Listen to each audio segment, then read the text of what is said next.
Hi, I'm Amy, and I live here in Berlin in Mitte. I've been here for 25 years, so the rent that I'm paying, it just went up. It is now 936 euros a month.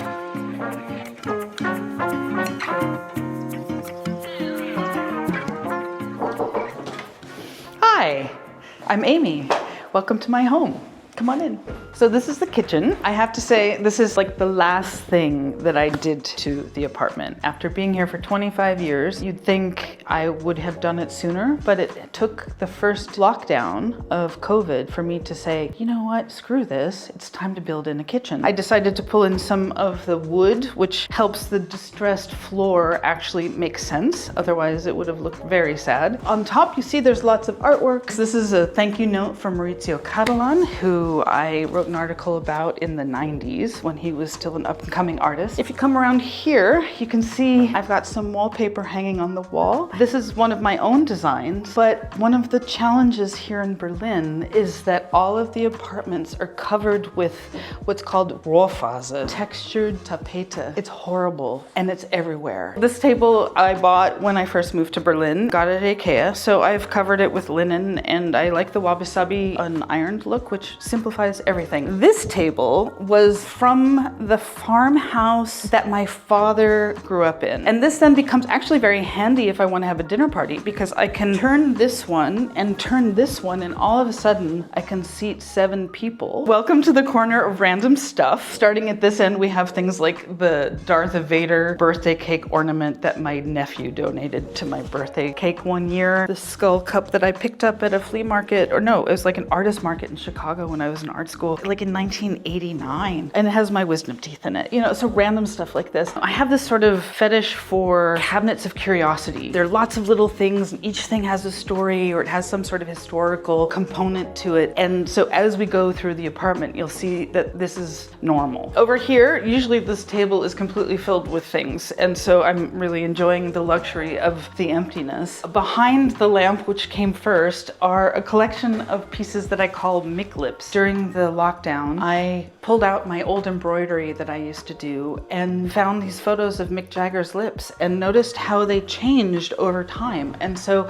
as you can see, starting early, he had quite full, luscious lips. And as he got older, his lips started to narrow and narrow. Welcome to the bedroom. Although it's more than a bedroom, it's kind of the bedroom lounge, hidden, cozy corner. Again, you'll see more and more random stuff. These are all various items that come from my family. What do? You can't throw them away, and a lot of them have historical relevance or personal relevance. As you work around the room, you see that each zone of the room has its own story to tell. You can take it in as a whole, or you can take in these individual pieces, and each one then has its own style. This is a piece by Chris Johansson. Chris was a friend of mine, and I did an article about him. He was showing me some of the pieces that he'd been working on, and this was one of them, and I fell in love with it. And so I bought it from him. The Dancing Naked Men. They make me so happy. My boyfriend's super sensitive to light, so this tends to be where we hang out on the weekends. Like on Sunday morning, we'll listen to podcasts. On this side, the piano is more at this point like a display object than actually a functional piece, simply because it's out of tune, which has tons of random things on it. For instance, a photograph of my nephew when he was a baby. This piece is a Haida talking rock. When I was about 7 years old, my father and we participated in a program hosted by the YMCA, and it was called Y Indian Guides. The tribe we were in was the Haida tribe. It's a bit like a talking stick, and whoever holds the talking rock can speak. I had moved here in 2000, and in 2001, September 11th happened. When I would go back to the US after that time, I didn't recognize my country anymore. I didn't know where I belonged. Do I go back to the US? Do I stay in Berlin? So in 2003, I went to the Venice Biennale, and I found this stack of A4 papers, and I picked one up, and it was this statement from John Lennon and Yoko Ono. Utopia has no land, no boundaries, no passports, only people. Utopia has no laws other than cosmic. All people of Utopia are ambassadors of the country. As 2 ambassadors of Utopia, we ask for diplomatic immunity and recognition in the United Nations of our country and its people. Now I have like tears in my eyes. All of a sudden, all of the struggles that I'd been having about where do I belong, and then then I found this. It helped me soothe my anxiety and my confusion, and it helped me realize, oh, I'm no longer a citizen of the United States. I'm no longer a citizen of Germany. I'm a citizen of the world, and this gives me my passport. As you've seen going through the apartment, I have this thing which we call horror vacui, like the fear of blank space. But I also have the fear of things falling on my head in the middle of the night after living in San Francisco in earthquake season. This is like the one place where there's nothing actually on the wall except, you know, the invisible headboard. So now this is my office studio workspace. This is what I like to call my library, partly because George Bush called it the library. This library is built from a plant rack that was liberated from a Home Depot parking lot at 3 o'clock in the morning, south of San Francisco in the mid-90s. And my boyfriend and I happened to have a moving truck that night. And it has been with me ever since, and I kind of love it. And then this is my,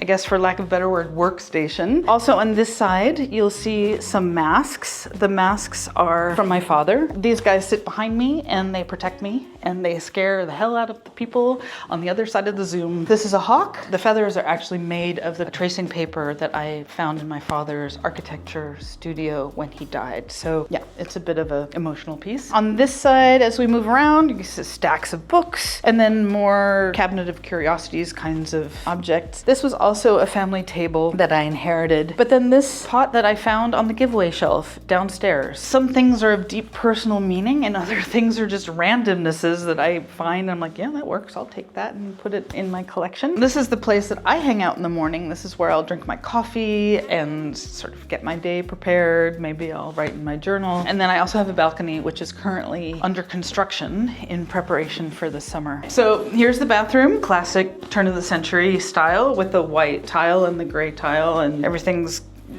not very sexy, but functional. I'm Amy and I'm an artist and designer. I've been here for 25 years, as I said. I originally moved here from San Francisco, but since I've been here, I've been able to really focus on working on my art and being a designer, doing brand strategy for people, also writing about art and culture. I teach, design wallpaper, pretty much all kinds of things like that, and books.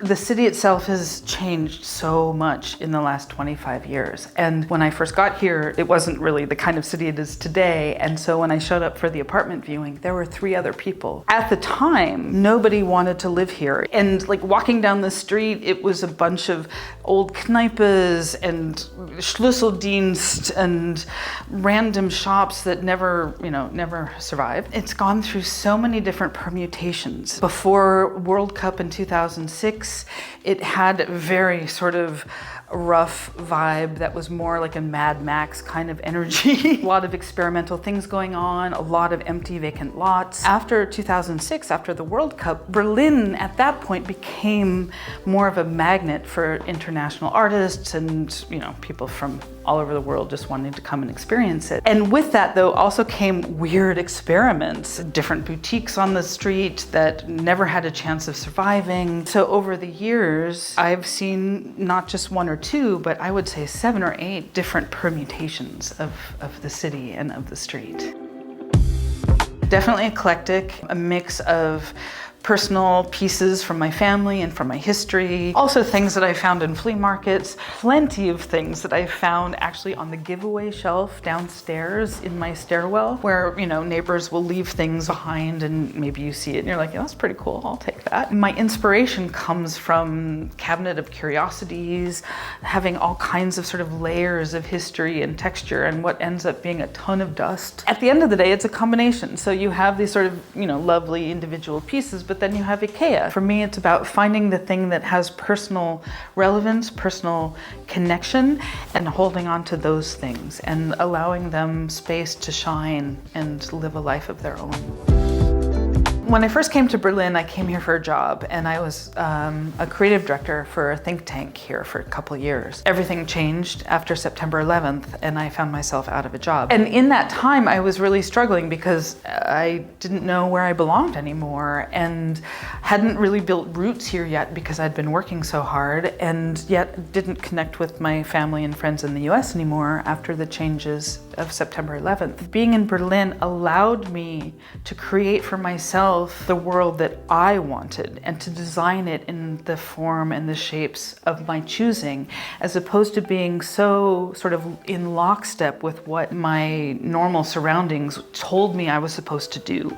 And then if I had stayed in the US, I think there would have been much more social pressure to just, have a normal job and do the things that normal people do. I find as an expat, living in Berlin has afforded me that privilege, partly because the cost of living has been so low historically, that I can be an artist and make choices that, don't fit sort of mainstream lifestyle choices. I've constructed a community for myself that also reflects those same ideas. And I think that's really valuable to seize when you have the opportunity to do it. I hope that you enjoyed this video, and don't forget that I have an entire playlist with more fun apartment tours, so be sure to check those out. And don't forget to give this video a big like if you enjoyed it, as it helps me out a lot, and it also lets me know what kind of videos you like watching. And of course, subscribe so that I'll see you in the next one.